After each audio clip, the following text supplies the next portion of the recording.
Hello and welcome to Ashley Ann's Hands, little lesson on core spinning Angora with a tailspin. May sound like a mouthful, but Angora is a pretty fine micron count, so if you haven't done this a lot, it's best to use a core, something that'll stick to the bunny, to the Angora rabbit. So I have a pretty thin cotton core, but a mohair actually might be best. And I'm hoping that you purchased my expressly sheared Angora. This is particularly English Angora. In fact, this is Harry Belafonte, and I sheared him so that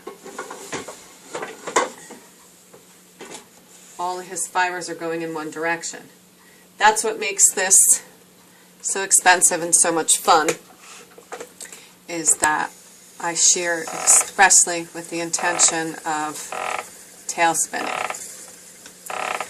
So I'm specifically keeping these fibers in the direction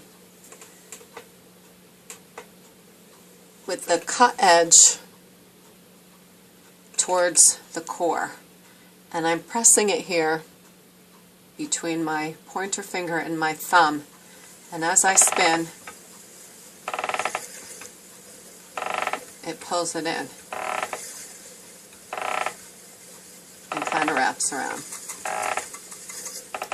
And I'll probably decrease the speed a little and come back out a little to get a start and show you. They're a little spun around now, but when you wet and set this, these fibers are going to come out and they're going to hang in the direction they would hang if they were on the bunny. In this case, Harry Belafonte. So, and you don't have to be too particular, but it won't work if it's in a traditional roving, and it won't work so easy if the fibers are all going in a different direction. So even though I grabbed these and they kind of fell apart, you can scooch them into your hand so that you've got the ends facing the core and you kind of pull away. So it's a bit of a pinch. This is something for an experienced spinner and somebody who's worked with Angora before, or maybe you just have a flair for it. So it sounds like my wheel needs a little bit of oil. So I'm going to stop. You can see how that came out. Very nice. And put a little oil on my wheel. Okay, so hopefully that stopped my squeak. And also, something else you can keep handy is a little spray bottle. Something with, I like to put lavender oil and a little water, just to keep the static down so that things don't stick to your hand, stick to the wheel. Not so much that you start to mat and felt the Angora. Now again, I'm taking right from my 1 ounce box and grabbing in a way that it keeps all of the fibers in the same direction. So you get a good handful here. And you can also press your hand down to separate those. It'll keep them in a good direction. And just get your hand on them. It's not rocket science, but it's definitely rabbit science. So I still have a little bit of a squeak, but that's okay. The metronome. And I'm going to slow down a little so that you can actually see how this is attaching.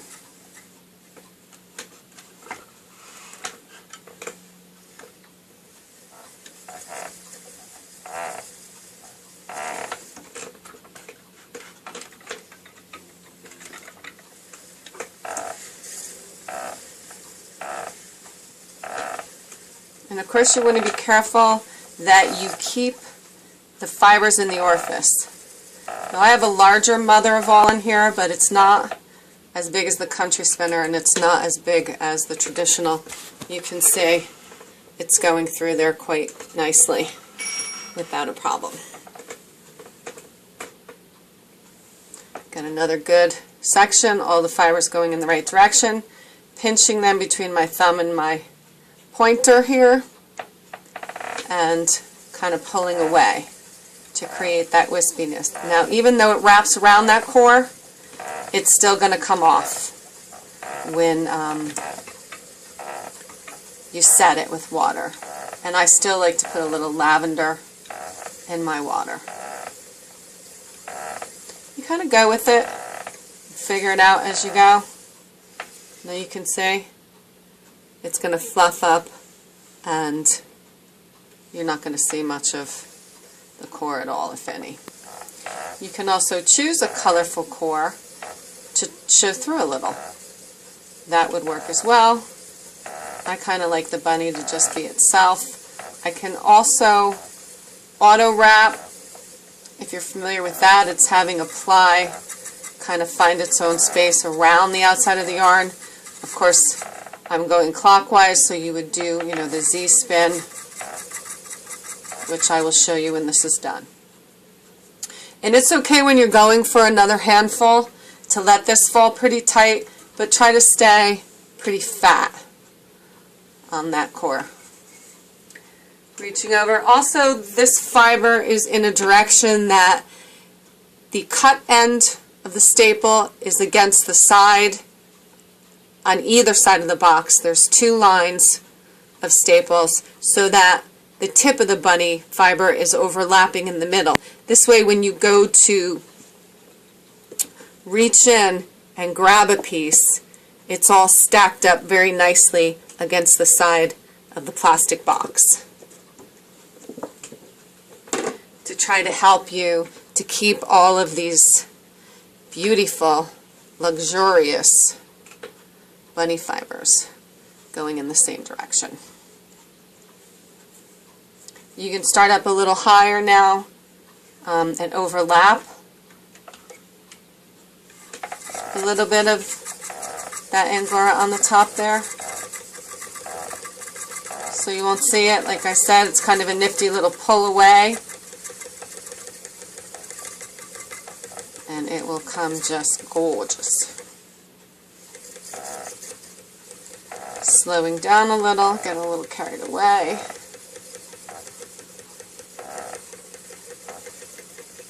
But I think you get the hang of it.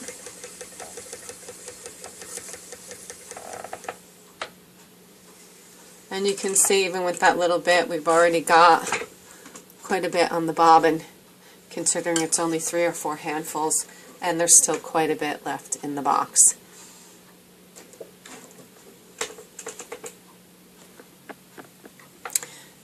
Okay, so if you want to kind of thicken it up, maybe you don't want that little bit, treadle a little slower, and you can overlap. You can go back onto what you've already done and kind of thicken it up a little, if you're preferring it that way. If you're not worried about making it go as far as you have to, if you are going to embellish something and you want it to be a little thicker, you can kind of go over it again, catch up with it. Or grab bigger tufts and hold on to it longer so that the twist holds a larger amount in better. Of course, keeping attention that you don't clog your orifice here. And I also keep a little spray handy, just very gentle. You don't want to hurt the wheel and you don't want to overwet the fiber, but it keeps the static down, makes the Angora rabbit a little easier to deal with. And if you put a little lavender oil or one of your favorite smells in there, it's kind of pleasant. You can also, in the general area, just kind of hit the box very lightly.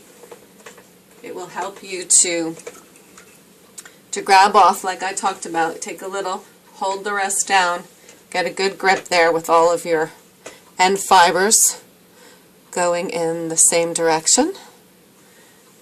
And Start again. Remember, we grab with our pointer finger and our thumb and kind of hold on to it so it's really pulling. And as that happens, you notice there's a kind of pull down on that core that I do. And that will really wrap it in. And if you don't get every piece with a big fluff on it, that's okay too. Like I said, after you wet this and hang it, it'll make up for the difference. It'll be so fuzzy that you won't really see it. And of course there will be some flyaways, but that's the nature of the beast. The core spinning should help with that. The little bit of water to keep it under control will also help. And when you get to that end there, you can roll a little on. Now this can also be done without a core, but you have to be pretty good with Angora and shorter fiber. But as you can see, we've got a fairly long staple here. I've seen shorter with Angoras and I've seen longer, but this seems to work very well. And I won't torture you with doing the whole skein, but I did want to talk a little bit about making it a little thicker. They kind of overlap, and like I showed, it's kind of a little pinch and a drag. See, I'm kind of pulling it. A little pinch and then a drag. Pinch and a drag. And just to show you, I'm on there pretty good, as you can see. It's not coming off. And you can even just, because I disturbed it now, hit it with that little mist. Lovely. And a pinch and a drag.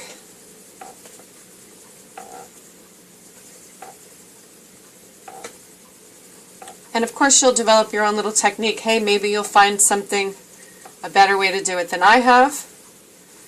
And that's great. We all have our own little nuances and things that we like to do. I really enjoy spinning this on the Traveler, Ashford Traveler, which I got from my dealer, which is Pam Blasco at Dream Come True Farm. You'll find all that information when you find this YouTube video. So here we go again. A pinch, a drag, a pinch, a drag, and you can see that I've got quite a bit on here, and there's still quite a bit left in the box.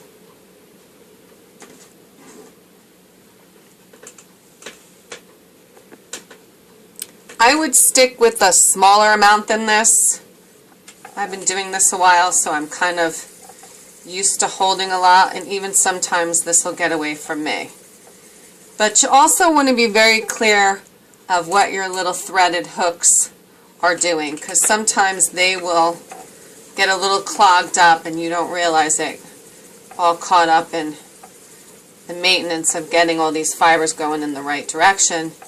You don't realize that because it's such a tailspin that you got hung up here. So you want to be sure to take a periodic look at all your orifices, your hooks, your bobbin, make sure everything is going well, and you know, enjoy the fact that you're making this amazing exotic style yarn. Also, you'll notice that there's not a lot of VM, any vegetable matter. I, before shearing, take great effort to keep that under control. I do not keep my rabbits in cages all the time, even though a lot of rabbitries feel that if you let them run around in a pen, it takes away from the growth of the fiber, the food, the energy goes more into play than growing. But I love my bunnies. They are taken out in a screened-in play area for fear of a fly hit or any parasites that might get into them. And I let them play, and it's kind of amazing. I have a few of these bunnies that can play together. They grew up together, and although that's unusual as well. Most rabbits will fight, so you have to be careful with that. It just happens to be a special condition with me that I have two brothers that can be together, and I have a female and a French silk. This is an English Angora. This is Harry Belafonte. I love this rabbit. He's amazing. If you could feel this, you just wouldn't believe it. All these rabbit fibers are different. I have a French silk, Grizzly Adams, and his fiber is gorgeous, but it's just amazing how different. Again, just to keep that fly away and the static down, a little spritz. You don't have to do that, but it works really well for me. Now when you get to the end of a batch in your hand and you find that you've got some shorter fibers or they started to fuzz up in your hand, possibly from sweat, you can just kind of use your finger and roll them in there. They'll almost just felt on themselves, and then you've got somewhere to start with your next batch. You know, it's a real labor of love to shear these fibers so that they stay like this and to keep them this way. And I sure do appreciate that you spent the money and are going to try something new. Maybe it's something new for you. Maybe you've done this before. Also, one of my plugs here on Tail Spinning Angora with Ashley Ann's Hands is the Spinner's Notebook, just a fabulous resource that Pam Blasco and I have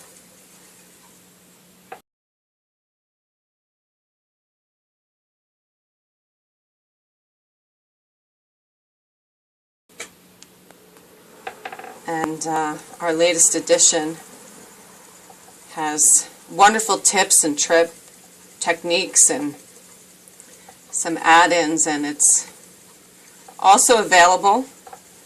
You can, if you found this link, you will have found a resource to connect with the Spinner's Notebook, something that you can collect different fibers from different animals and your favorite resources and farms and shepherds and shepherdesses that you have retrieved them from,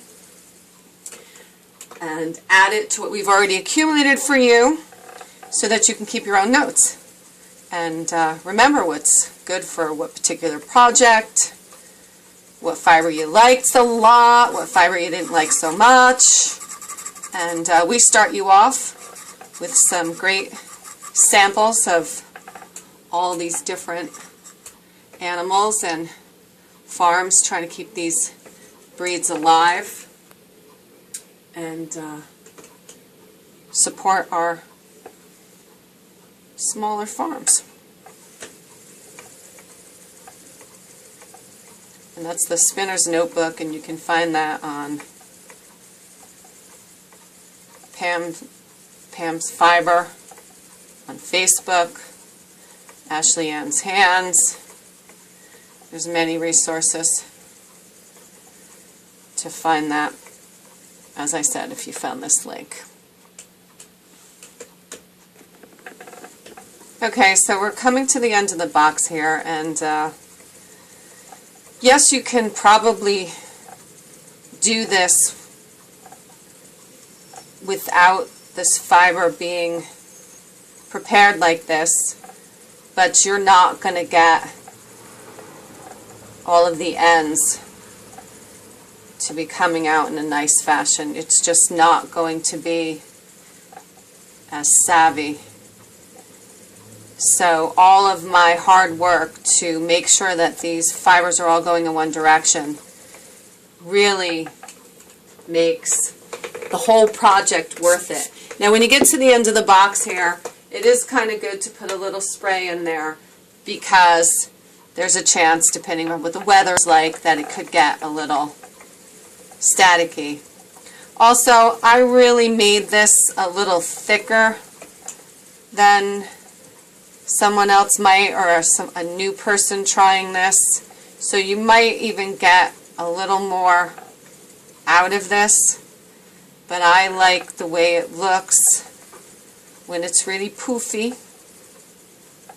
These sort of skeins are fantastic as trims, as, well, jewelry if you plied it or auto wrapped it, which will be the second part of this video. I personally absolutely love to add these into my weavings. Weaving has become my latest fun, and the halo that Angora makes really shows off beautifully. And of course you want to reach into this box and get every last little bit of fiber because you paid good money for it. And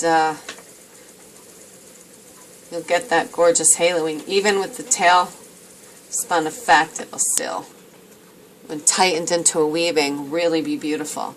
So we got a good amount on the bobbin. I'm going to go ahead and take that off on the nitty knotty, and I'll see you in a few seconds.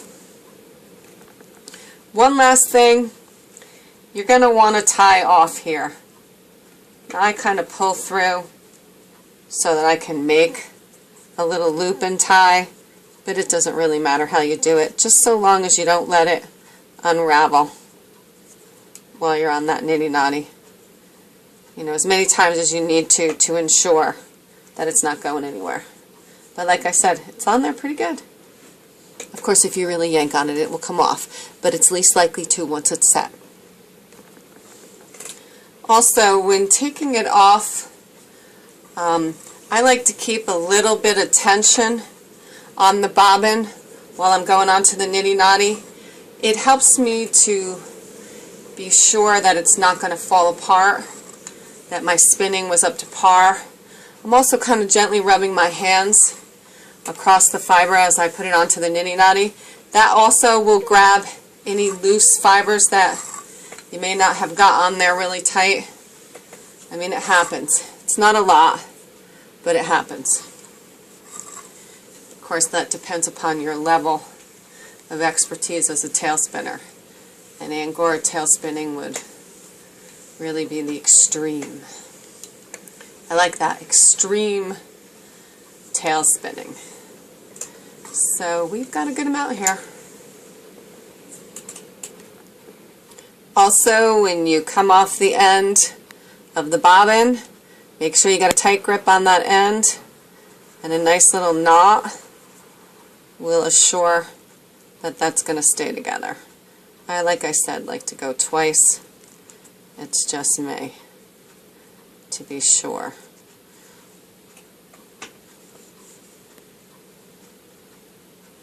And I would suggest, when you're tying off your skeins, to use something that you can see, because it will surely get lost inside the tailspun Angora bunny fiber.